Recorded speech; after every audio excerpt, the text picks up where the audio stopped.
समस्त मात्र शक्तियों भाई बंधुओं सादर जय श्री कृष्ण। आज आपको हम सुनाएंगे वट सावित्री व्रत की पौराणिक व्रत कथा।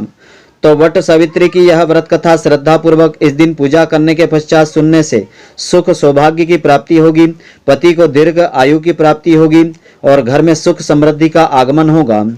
तो पूरे वीडियो को आप ध्यान पूर्वक देखेंगे तभी इसका संपूर्ण फल आपको मिलेगा। तो मित्रों, आप सभी का बहुत बहुत स्वागत है आपके अपने ही चैनल एस्ट्रो गुरुजी में। यदि आपने अभी तक हमारे चैनल को सब्सक्राइब यदि नहीं किया हो तो अभी सब्सक्राइब कर लें और बेल आइकन को अवश्य दबाएं, जिससे हमारे अगले आने वाले नए वीडियो की नोटिफिकेशन सबसे पहले आपके पास पहुंचे। आप नित्य नई नई ज्ञानवर्धक जानकारियां व नित्य का राशिफल हमारे चैनल से प्राप्त करते रहें। तो वट सावित्री व्रत की संपूर्ण कथा विधि स्कंद पुराण में बताई है। स्कंद पुराण में देवी सावित्री के पति सत्यवान की मृत्यु हो जाने पर सावित्री के द्वारा पति के प्राण वापस लाने की कथा का जिक्र वट सावित्री व्रत कथा में बताया है। इस कथा के विषय में कहा गया है, यह कथा सुख सौभाग्य को देने वाली है, इसीलिए वट सावित्री वाले दिन वट वृक्ष के नीचे इस कथा को विस्तार पूर्वक इसका पाठ करना चाहिए अथवा सुनना चाहिए, तभी इस व्रत का संपूर्ण फल प्राप्त होता है। तो वट सावित्री की पौराणिक कथा इस प्रकार से है। देवी पार्वती जी ने कहा कि हे देवताओं के भी देवता, जगत के पति शंकर भगवान, प्रभास क्षेत्र में स्थित ब्रह्मा जी की प्रिया जो सावित्री देवी है, उनका चरित्र आप मुझसे कहने की कृपा करें। जो उनके व्रत का महात्म हो और उनके संबंध का इतिहास हो, एवं जो स्त्रियों के पतिव्रत्य को देने वाला हो, सौभाग्य को देने वाला हो, महान उदय को करने वाला हो।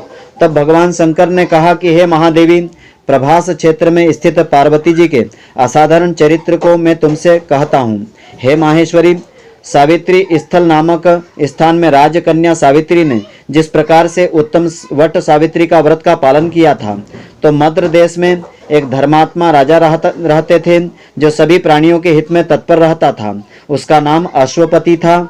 धर्मात्मा क्षमाशील सत्यवादी होने पर भी राजा संतानहीन था। एक समय वह राजा प्रभास क्षेत्र में यात्रा करते हुए वहां पहुंचा और सावित्री स्थल पर चला गया। वहां पर राजा ने अपनी रानी के साथ इस व्रत को किया था, जो सावित्री नाम से जगत में प्रसिद्ध सभी प्रकार की कामनाओं को पूर्ण करने वाला व्रत है। तो भूर्भुवः स्वः इस मंत्र की साक्षात मूर्ति बन करके स्थित श्री ब्रह्मा जी की प्रिया सावित्री देवी उस राजा पर प्रसन्न हो गई और कमंडलों को धारण करने वाली वह सावित्री देवी दर्शन देने के बाद पुनः वहां अंतर्ध्यान हो गई।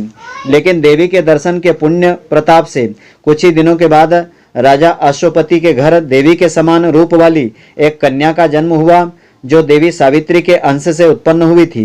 देवी सावित्री की प्रसन्नता से प्राप्त तथा सावित्री की पूजा करने के बाद उत्पन्न कन्या का नाम भी सावित्री रखा गया। वह राजकन्या देवी लक्ष्मी जी के समान शोभित होती हुई बड़ी होने लगी। धीरे धीरे सुकोमल अंगों वाली वह कन्या यौवन अवस्था को प्राप्त हो गई। नगरवासी उस कन्या को देख करके यही समझते थे कि वह कोई देव कन्या है। तो कमल के समान विशाल नेत्रों वाली एवं तेज से अग्नि के समान प्रज्वलित ज्वाला वाली वह सावित्री महर्षि भृगु द्वारा कहे हुए सावित्री व्रत को करने लगी थी। तो लक्ष्मी के समान सुशोभित वह कन्या एक दिन देवी सावित्री की पूजा करने के बाद पिता के पास खड़ी हो गई। उस समय पुत्री की युवा अवस्था हो गई। तो युवा अवस्था को देख करके राजा ने मंत्रियों से सलाह करी। इसके बाद राजा ने सावित्री से कहा कि हे पुत्री, तुम्हें योग्य वर को देने का समय आ गया है। मुझसे कोई तुम्हें मांगने के लिए भी नहीं आता है और मैं विचार करने पर तुम्हारी आत्मा के अनुरूप वह वर नहीं दे पा रहा हूँ। अतः हे पुत्री, देवताओं के निकट में जिस तरह से निंदनीय ना हो वैसा तुम कर्म करो। मैंने धर्म शास्त्र में पढ़ा है और सुना भी है, यदि पिता के गृह में रहती हुई विवाह से पहले जो कन्या रजो धर्म से युक्त हो जाती है, उसके पिता को पाप लगता है। इसलिए हे पुत्री, मैं तुमको भेज रहा हूँ, तुम स्वयं ही अपना योग्य वर ढूंढ लाओ।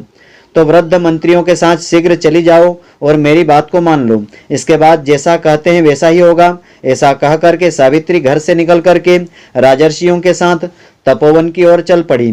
वहां पहुंच करके माननीय वृद्धजनों को प्रणाम करके सभी तीर्थों आश्रमों में जा करके पुनः मंत्रियों के साथ सावित्री अपने महल में लौट आई। यहाँ सावित्री ने पिताजी के साथ देवर्षि नारद जी को बैठे हुए देखा। आसन पर बैठे हुए नारद जी को प्रणाम करके मुस्कुराती हुई जिस कार्य के लिए वन में गई थी सारी बातें बताई। सावित्री बोली, हे नारद जी, शाल्व देश में धर्मात्मा द्युमत सेन नाम से विख्यात एक क्षत्रिय राजा हैं, जो देवयोग से नेत्रहीन हो गए हैं। रुक्मी नामक उनके एक सामंत ने उनसे राजपाट छीन लिया है और वह अपने पुत्र और पत्नी के साथ वन में रह रहे हैं। उनका पुत्र सत्यवादी धर्मात्मा है, उसे ही मैंने मन में पति के रूप में वर्ण कर लिया है। नारद जी सावित्री के वचनों को सुनकर के बोल पड़े, हे राजन, सावित्री ने यह बड़ा ही कष्टप्रद कार्य कर डाला है। बाल बुद्धि होने से इसने केवल गुणवान समझ करके सत्यवान को वर्ण कर लिया है। सत्यवान मिट्टी के घोड़े बनाता है और घोड़े का चित्र भी बनाता है, इससे उसे चित्राश्व भी कहते हैं। सत्यवान दान और गुण में रंती देव के शिष्य के समान है, ब्राह्मणों की रक्षा करने वाला और सत्यवादी है। राजा ययाति के समान उदार, चंद्रमा के समान प्रिय लगने वाला, रूप में दूसरे अश्विनी कुमार के समान और द्युमत सेन के समान बलवान है, लेकिन उसमें केवल एक दोष है, दूसरा कोई नहीं। सत्यवान आज से ठीक 1 वर्ष पर क्षीण आयु हो जाने से देह त्याग कर देगा।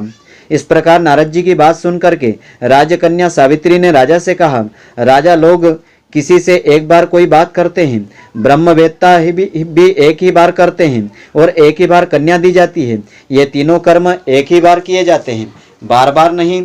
दीर्घायु हो अथवा अल्पायु हो, गुणवान हो अथवा निर्गुण हो, वर को एक ही बार वर्ण किया जाता है। अब दूसरे वर को वर्ण मैं नहीं करूंगी। तब नारद जी ने कहा कि हे राजन, यदि आपको उचित लगता हो तो अपनी पुत्री सावित्री का कन्यादान शीघ्र कर डालिए। राजा शुभ मुहूर्त विधि विधान पूर्वक सत्यवान के संग सावित्री का विवाह करवा दिया। सावित्री अपने पति को पाकर ऐसे प्रसन्न थी जैसे उसे पुण्यवान पुरुष स्वर्ग को पाकर प्रसन्न हो जाता है। सावित्री और सत्यवान के साथ आश्रम में रहते हुए नारद जी की कही हुई बातों को याद करती रही और उस दिन को गिनती रही जब सत्यवान देह त्याग करके चले जाएंगे। जब सत्यवान के मरण के केवल 3 दिन शेष रह गए, तब सावित्री ने निराहार रहने का व्रत कर लिया। तीसरे दिन सुबह स्नान करके देवता पितरों का पूजन किया, फिर सास ससुर की चरण वंदना करके वह भी पति के साथ जंगल की ओर चल पड़ी। जंगल में लकड़ी काटते काटते अचानक सत्यवान के सिर में दर्द होने लगा। सावित्री ने कहा कि आप कुछ देर मेरी गोद में सिर रख करके सो जाइए, फिर हम आश्रम की ओर चलेंगे। जैसे ही सत्यवान सावित्री की गोद में लेटे, वैसे ही सावित्री ने देखा कि सांवले पिंगल वर्ण वाले किरीटधारी पीत वस्त्र, पीले वस्त्र पहने हुए, साक्षात सूर्य के समान उदित होते हुए पुरुष उनके सामने खड़े हैं। सावित्री उन्हें प्रणाम किया, उनसे पूछा कि आप कौन हैं। इस पर यमराज ने कहा कि मैं सब प्राणियों के लिए भयंकर और कर्म के अनुसार उनको उचित दंड देने वाला यमराज हूँ। सो हे पतिव्रता सावित्री, समीप में पड़े हुए तुम्हारे पति की आयु समाप्त हो गई है, इसे यमदूत पकड़ के नहीं ले जा सकेंगे, इसीलिए मैं स्वयं आ गया हूँ। ऐसा कह करके फांस लिए हुए यमराज ने सत्यवान के शरीर से अंगुष्ठ मात्र शरीर वाले जीवात्मा को बलपूर्वक निकाल लिया। इसके बाद यमपुरी की ओर चलना शुरू कर दिया। सावित्री भी यम के पीछे पीछे चलने लगी। यमराज ने सावित्री से कहा कि कोई भी जीव बिना आयु समाप्त हुए यम मार्ग से नहीं जा सकता है। सावित्री ने यमराज से कहा, आप जैसे सज्जन पुरुष के साथ मैं चल रही हूँ, मेरे पति आपके साथ है तो मुझे आपके साथ चलने में कोई शर्म और ग्लानि नहीं हो रही है। दूसरी बात, स्त्रियों के लिए इस पृथ्वीलोक में पति को छोड़ करके कोई अन्य स्थान नहीं है, इसलिए मैं आपका अनुगमन कर रही हूँ। सावित्री की मधुर बातें सुनकर के यमराज ने कहा, तुम्हारी बातों से प्रसन्न हूँ, इसलिए जो इच्छा हो तुम वर मांग लो। तब सावित्री ने यमराज से अपना खोया हुआ राज्य, सास ससुर की आंखें, रोशनी, 100 पुत्रों का वरदान मांग लिया। अपने वरदान से जाल में फंसा करके यमराज ने सत्यवान की आत्मा को मुक्त कर दिया, सावित्री को लौटा दिया। सावित्री के पति के साथ अपने आश्रम में लौट आई। सावित्री ने देवी का व्रत किया, जिसके प्रभाव से सास ससुर की आंखों की रोशनी पुनः लौट आई, उनका राज्य भी मिल गया और 100 पुत्र भी उन्हें मिल गए। तो वट सावित्री की पूजा विधि इस प्रकार से है। इस दिन शिवजी ने देवी पार्वती से कहा कि वट सावित्री वाले दिन प्रातःकाल सूर्योदय से पहले उठ करके सास ससुर का आशीर्वाद लेना चाहिए। वट वृक्ष के समीप बैठ करके पंच देवता विष्णु भगवान का आवाहन करें। 3 कुशा और तिल लेकर के ब्रह्मा जी और देवी सावित्री का आवाहन करें। ओम नमो ब्रह्मणा सह सावित्री इह गच्छ इह तिष्ठ सुप्रतिष्ठिता भव, इस मंत्र को बोले। इसके बाद जल, अक्षत, सिंदूर, पुष्पमाला, नैवेद्य, पान आदि अर्पित करें। एक आम या फल लेकर के उसके ऊपर से वट वृक्ष पर जल अर्पित करें।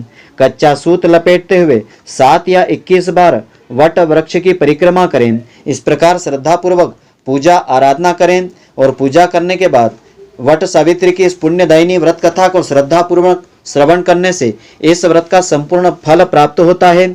स्त्रियों को सुख सौभाग्य की, अखंड सौभाग्य की प्राप्ति होती है, पुत्र को दीर्घ आयु की प्राप्ति होती है, समस्त पापों का नाश होता है, जो भी मनोकामना होती है वह शीघ्र पूर्ण हो जाती है।